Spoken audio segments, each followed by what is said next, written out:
Selamat pagi dan salam sejahtera buat kita semua. Di sini saya akan mempresentasikan beberapa hal tentang ragam dan laras bahasa. Ragam bahasa itu adalah variasi bahasa yang terjadi karena pemakaian bahasa. Pemakaian bahasa itu dibedakan berdasarkan media yang digunakan, topik pembicaraan, dan fungsi pembicaranya. Di pihak lain, laras bahasa itu dimaksudnya kesesuaian bahasa dan fungsi pemakaiannya.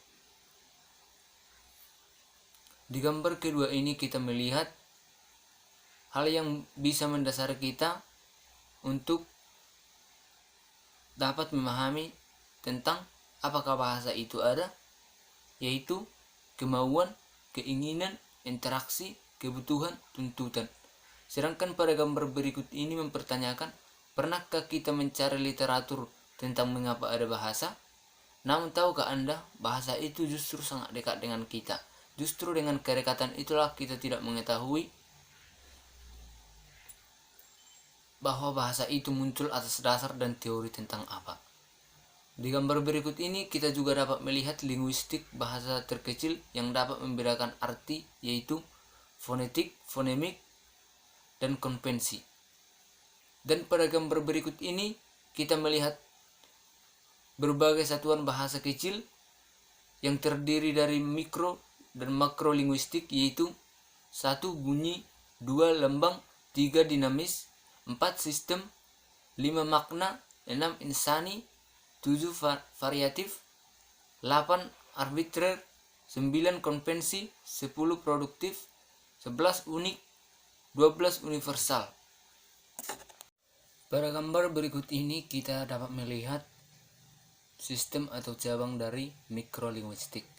Mikrolinguistik adalah bidang linguistik yang mempelajari bahasa dalam arti sempit. Cabang dari mikrolinguistik antara lain sintaksis, semantik, fonologi, morfologi, wacana. Berikut ini kita dapat melihat beberapa orang yang tampak berjalan dan tampak bersalaman. Di sini kita dapat mengetahui dan dapat memahami inilah yang dinamakan makrolinguistik. Ada 4 bagian dari makrolinguistik antara lain pragmatik,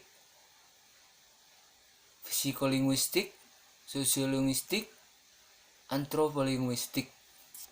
Berikut ini ada beberapa fungsi bahasa antara lain deskriptif, menggambarkan kenyataan, ekspresif, arti diperoleh dari konteks-konteks yang menyatakan dan karena itu mendatangkan hal-hal seperti suasana hati, perasaan, emosi, dan nilai-nilai sosial, segala sesuatu yang lahir, tumbuh, dan berkembang dalam kehidupan bersama.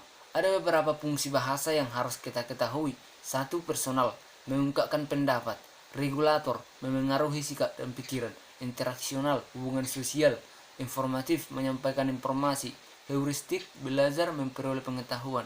Imajinatif, mengekspresikan estetika diri. Instrumental, mengungkapkan keinginan. Ragam dan laras bahasa kita dapat melihat dan mengetahui satu hal dari gambar ini, yaitu sosial. Lingui franca adalah sebuah istilah linguistik yang artinya adalah bahasa pengantar atau bahasa pergaulan di suatu tempat di mana terdapat penutur bahasa yang berbeda-beda. Bahasa Indonesia sebagai bahasa nasional. Fungsinya lambang kebanggaan, lambang identitas nasional, sarana penyatuan suku, sosial budaya, dan bahasa yang berbeda, sarana perhubungan antar daerah dan antar budaya.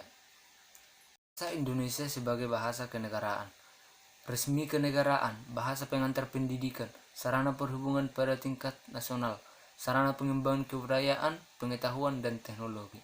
Sekian presentasi dari saya. Jika ada perkataan saya yang kurang berkenan di hati saudara, mohon dimaafkan. Sekian dan terima kasih.